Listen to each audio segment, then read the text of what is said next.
There are some pretty big differences flying a seaplane versus a land plane.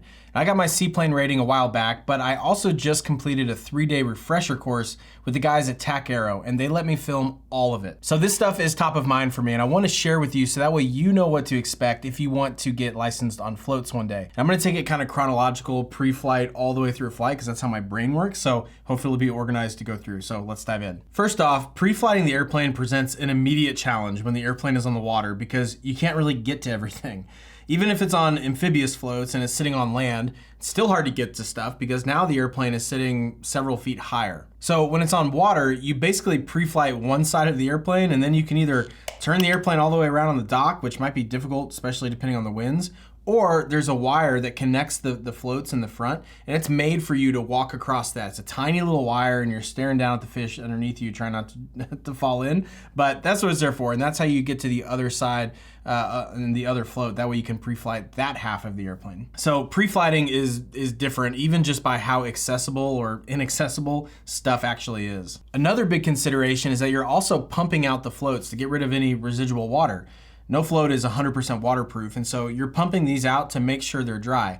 And surprisingly, even if it has been sitting out on a ramp on land all night, if it rains, water can get in the floats that way, and either way, it can cause a problem. You don't want water in your floats. Water weighs about 8 pounds a gallon, and so if you have 10 gallons in the floats, that's 80 pounds. And that may or may not be an issue in terms of weight, but the more concerning issue is actually the center of gravity. So if you have 80 pounds all the way in the front of your floats or all the way in the back of your floats, that could very, very easily take you outside of the CG limitations of the airplane. So that is a new consideration we don't really have to worry about on land planes. Got to pump the floats. And so once you start up the float plane, you're immediately moving. And this is immediately different than land planes because there's no brakes. And so as soon as you turn the engine on, you kind of have to develop this mentality of like, I'm looking outside the airplane because we're moving. So the engine's either on and you're moving, or it's off and you're still moving because you're gonna kind of glide a little bit, or that's how you come to a stop, which makes docking really interesting, which I'll talk about later. But this means, if you're ahead of me, that all your run-up checks, your pre-takeoff checks and stuff, that is happening while you're moving on the water. That fuel is on both, flaps 10, mixture set, primers in, carb heat in, lights are on, ignition's on, gear is up. Okay. There's a water takeoff. You're good. And so you're doing your run up, like, yeah, you're moving across the water, and you're not going that fast, not like you're like screaming across the water or anything, but you are moving. And so it's weird to do a run up while you're checking the mags and everything that you're doing. Not really used to looking outside the plane and be like, all right, are we turning? Are we not turning? So that takes some getting used to. It's not as bad as it sounds, but it is a new experience. I didn't really like how I ended that. And so speaking of taxiing around, so taxiing the float plane when it's on land is not a big deal at all. At least in the Top Cub, those nose wheels, they're just free castering.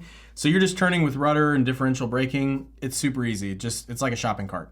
But on water, taxiing is totally different. You're basically just driving a boat now. I mean, you are a boat at that point. And so there's a little bit of delay to the control inputs. You're impacted by your own momentum as you're turning and stuff. And then the wind is also making certain turns easier or harder. Now, if you have boating experience, that will definitely come in handy. This will come a little bit more naturally to you. But if this is your first time driving anything on the water, there's going to be a learning curve. Now, you do have water rudders that you extend while you're taxiing in the water, and those actually give you pretty good control and pretty good turning radius. The way you work them, it's real fancy. There's a little cable that you reach down, you grab, and you drop that to the floor to extend them. That's the easy part. Raising them back up is a little harder because you're working against a spring, but you raise it back up and you just set on a little hook, and that brings up the water rudders for takeoff. Oh gosh, that's so hard to do. Harder than it looks. It is. Okay. Got it? Got it. And these water rudders are really, really helpful, especially if you're taxiing in higher winds, because the airplane is just constantly wanting to weather vane into the wind. Those rudders make it quite a bit easier. But in normal or light winds, the airplane's actually pretty responsive. The weird thing is taxiing around and you're hearing both airplane noises and boating noises at the same time. And the engine's running, you're used to that. But hearing kind of the gentle patter of like the floats going through the water, and you'll get a little bit of spray up on you and it gets cooler, and then a boat and a jet ski goes by and stuff, and you're like, am I a boat or am I a plane? And you're both, really. It just kind of depends on what you're doing. And so that sensory experience is both really weird and really new, but it is just so much fun because it's so different than any other kind of flying. Like you're flying around, then once you land, which we'll get to in a second, and then you start taxiing around, and you're like, oh my gosh, now I'm just a boat. It's the weirdest combination, but it is so, so much fun. This is so wild, just taxiing around a lake. That's so cool. Then when it comes to takeoff, if you're taking off on land, it's actually really, really simple. And in the Top Cub, you're not even a tail wheel anymore. So it's kind of just like taking off a shopping cart, honestly, if there is such a thing. So the thing that stood out to me here is that you really do actually have a bit of a rotation where you lift the nose and you wait. And then the airplane pitches up and it leaves the ground. Normally when you're flying a Cub, you kind of just start floating all of a sudden, and there's not much of a rotation. But on amphibs, it's different. It felt like a bigger airplane. It was really fun to fly. Now on the water, the takeoff technique is completely different. You know, on land, it's easy, just go full throttle, wait, go fast and pull. And on water, you're still doing that, but there's actually a few more steps involved. Pardon the pun, you'll see it here in a second. So when you first go from idle to putting in full power, you're still going slow, and that entire float is in the water. That produces just so much drag. Like you would never leave the water. There's too much drag to allow for takeoff. So the first part of the takeoff is just trying to go from the whole float in the water to just a portion of the float being in the water. And there's a portion of the float called the step. That's what I was saying, there's more steps involved. This is what unintended pun. But that portion that's called the step, when you're going fast enough, just the step will be riding on the water instead of the whole float. So it reduces your drag tremendously. If you think about it, boats are really the same way, where you accelerate and the boat will kind of pitch up at first, and then eventually it pitches back down as it gets up onto the plane and accelerates. There's less of the boat in the water and there's less drag. So float planes are really the same way. So when you advance the power, the nose will go way up. You just pitch way up and you let it start to accelerate. Once that nose has gone up as far as it's going to go, there's kind of this one rise, pause, and then it goes up even more. They call it the hump. Eventually, once you get over that hump or to the hump, you start kind of pushing the nose forward a bit to help it get over the hump and up onto the step. You're kind of gently pushing it up onto the step. And as it sits up on the step, then you can provide a little bit of back pressure now to hold it there as the plane accelerates. Then eventually you can rotate. And one additional technique here that you don't use on land is to gently roll the plane onto one float. Just before liftoff, you kind of roll it onto one float to reduce the amount of drag, and then you take off from that attitude, and you're kind of taking off in a bit of a turn. For some reason, that's just really fun, just feels good, and it's totally new. You try lifting the float. There you go. And this might be the coolest part. Once the plane leaves the water, you can physically tell the floats are no longer experiencing all that drag of the water, because as you lift off, you don't get like pushed back. It's not like that. Okay, I'm overselling this. But there is this moment of like, oh man, you can tell we're not a boat anymore. Now we're a plane, because you got rid of some of that drag and it gets real smooth all of a sudden, and now you're flying. Man, that's just like a magical moment. It just feels like, my dad mentioned this one time and I thought it was so poetic. He just said, it's like if someone was holding a bird and just kind of just threw it in the air, and all of a sudden the dove starts flying. That's kind of what it feels like every time you take off a float plane. It's just, it's really satisfying. Another interesting thing about the takeoff in a seaplane that you just really don't have in land planes is that there's this part of the step they call the sweet spot. It's a range of the float as part of the step where when you're in that sweet spot, you really have the least amount of drag, provides the best ride and the least amount of drag. Now, if you're too far stick back, you're too far nose up, it definitely creates more drag, and you can feel it as you start to pull up before the airplane's ready to fly. All of a sudden it gets slower. You can tell you created more drag. But if the stick is too far forward and your little nose low, that also creates drag, and then it starts porpoising, starts kind of bouncing up and down a little bit. So there's kind of this feel element to it to try to find that sweet spot where you have the least amount of drag and you can accelerate efficiently. And so this is totally different than anything you've experienced in land planes. And my instructor, Wes, was so encouraging, because he would tell you, like, he knew where the sweet spot was, right? Like, he's got thousands and thousands of hours just on floats and stuff, but he'd be saying, like, do you think you're there? Do you think you're there? Like, just test it. If you don't know you're there, test it. Try pulling back a little bit. Go nose up a little bit. If that reduced the drag, cool, now you're on the sweet spot. If you pull back a little bit and you can feel the airplane slow down, you just created more drag. So nope, that wasn't it. And the same thing is pushing forward. You're kind of testing and experimenting. Where is the attitude here where we can find that sweet spot? Tell me when you've got the sweet spot nailed. And I can see how that would be so rewarding over the course of time, to just know your airplane so well, where you know, like, within an inch, hey, we're on that sweet spot and the airplane is going through the water most efficiently. I don't know, right there. I agree. That's it. You got it. That's Exactly it. Cool. Now, once you get to cruise, this is one area where it's really not all that different. I mean, you definitely do have a lot more drag on the airplane. You can notice that. The airplane slows down quite a bit faster, and you end up using a lot more power because of it, even when you're just on approach. But cruise isn't really that much different. And I think that's one of the things that makes the seaplane rating really, really fun, because you're not doing very much air work at all. You're not doing stalls or you do some turns and whatever, but most of it is just takeoffs and landings and fun stuff on the water. It's really, really engaging. Like there's not a dull moment. Oh, yeah. Yep. Now, once you're approaching a body of water to land in, this is where things start to get really fun, if they weren't already.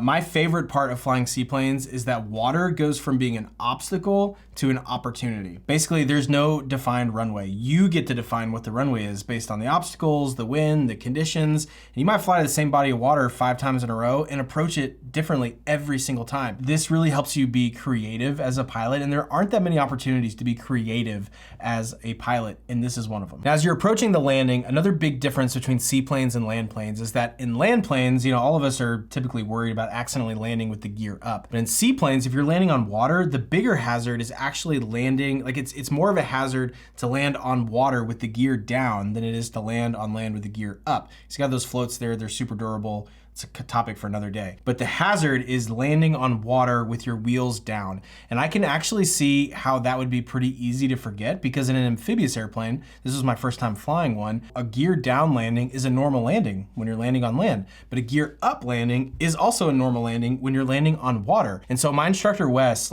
really just tried to pound into me hey, part of the approach, part of our cadence here is saying this is a water landing, gear is up, and you can confirm with your gear position indicator lights. And then there's also a little section down on the float. There's this little wire that will tell you if gear is up or gear is down. So you'd say this is a water landing, gear is up, confirm with the lights, I confirm on the float. So every single time, this is a land landing, gear is down, I confirm. Forward down in the green.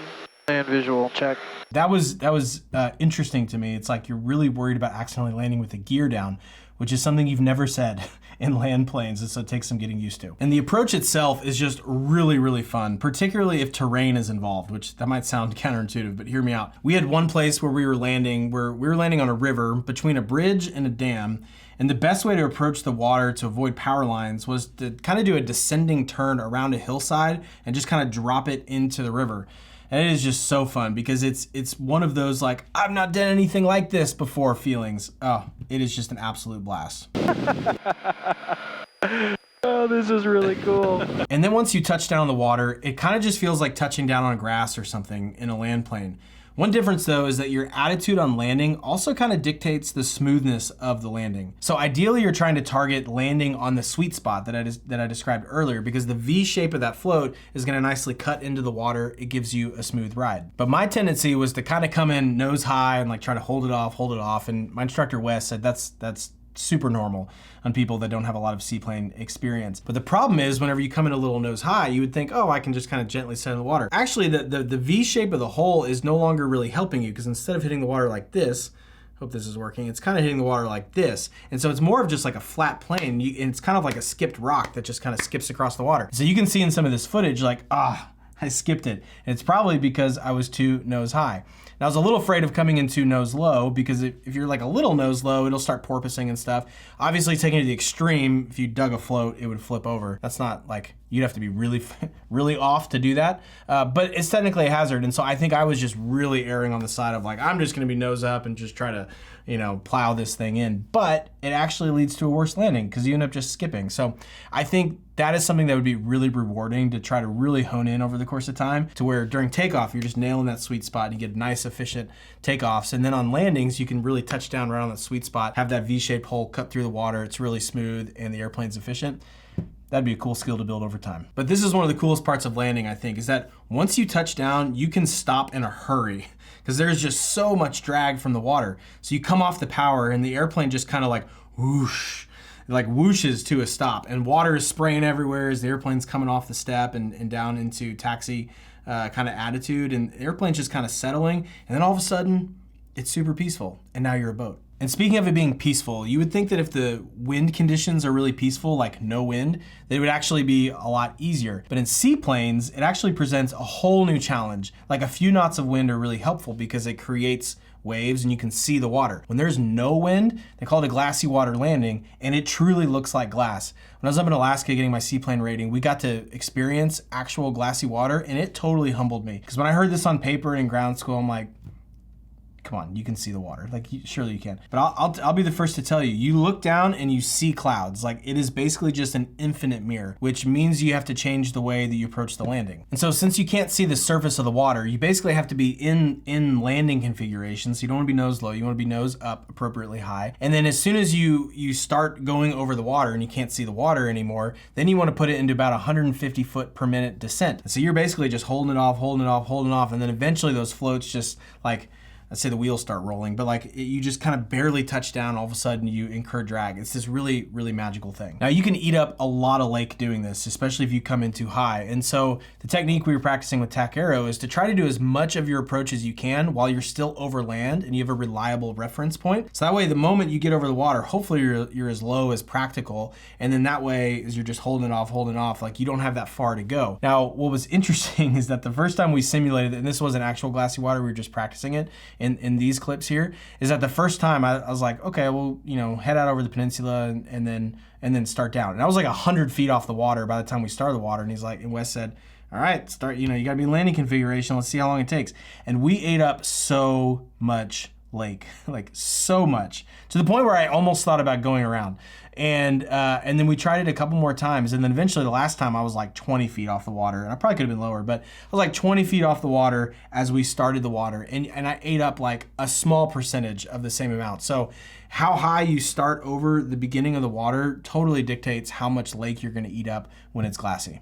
What a difference, huh? Oh my gosh, I mean, we're a couple thousand feet shorter. Absolutely. Then once you do touch down the water, before you come to an idle, there is a new decision point here that you get to make that you just don't get to make in land planes. It's, okay, do I want to come all the way to a stop to an idle, really, you can't stop, or do I want to continue a high-speed taxi? You never get to do that on land, but you do on floats. So this would be if you need to cover a big distance to get where you're going or whatnot, and you can do what's called a step taxi. It's a high-speed taxi where you're still on the step, kind of like you are when you are on takeoff. You're just not accelerating all the way to the point, like you're not going fast enough to fly, but you're going fast enough where you're still up on the step. So in the Top Cub, you're maybe going 30 or 40 miles an hour, which is pretty fast even for a boat. So you're moving right along. I mean, you're basically just a speedboat at this point, which is a really weird but really, really fun feeling. And then if you need to turn, that is a very weird feeling because it's all yaw and there's no roll. And so it kind of feels like you're gonna tip over. Like you try to go left and you're like, oh man, I'm gonna roll this thing to the right. Feels like you're gonna tip over, but realistically it would take quite a bit of that to actually roll you over. So it's safe, but it feels foreign at first, but it's not, even though it feels weird, you're not doing it wrong. It's just new. That feels really weird.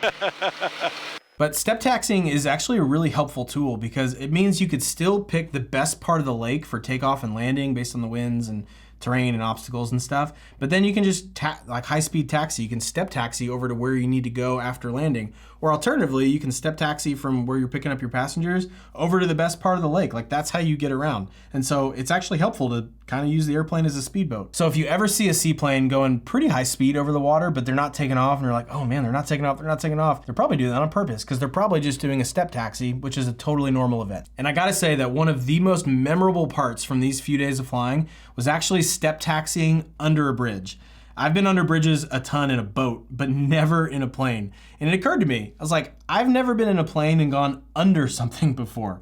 And that was really cool. I can check that off my list. Real quick, if you found this video helpful, would you mind liking the video or even consider subscribing to the channel? It's the best way to provide a virtual high five if you've enjoyed this video. I'd really appreciate it. And then once you're done taxiing, another huge difference between seaplanes and land planes is docking. Land planes, it's boring. You just park and that's the end of it, right? But in seaplanes, docking is a whole new adventure because you're not a plane. You are very much a boat. But the big difference here in seaplanes and boats is that boats have neutral. They also have reverse. Seaplanes, at least in the Top Cub, there is no reverse. So you either just idle or shut the engine off. There's not really an in-between. And so docking just kind of requires you to best estimate your momentum and take the winds into consideration and basically point the airplane at the speed you think it needs to be, and then you shut the engine off and you get out of the airplane. And that's a weird feeling too, because the airplane's still moving and you're getting out on the float and trying to catch yourself at the dock. And being too slow and too short, like you definitely want to err on that side, because if you need to, you could paddle in, but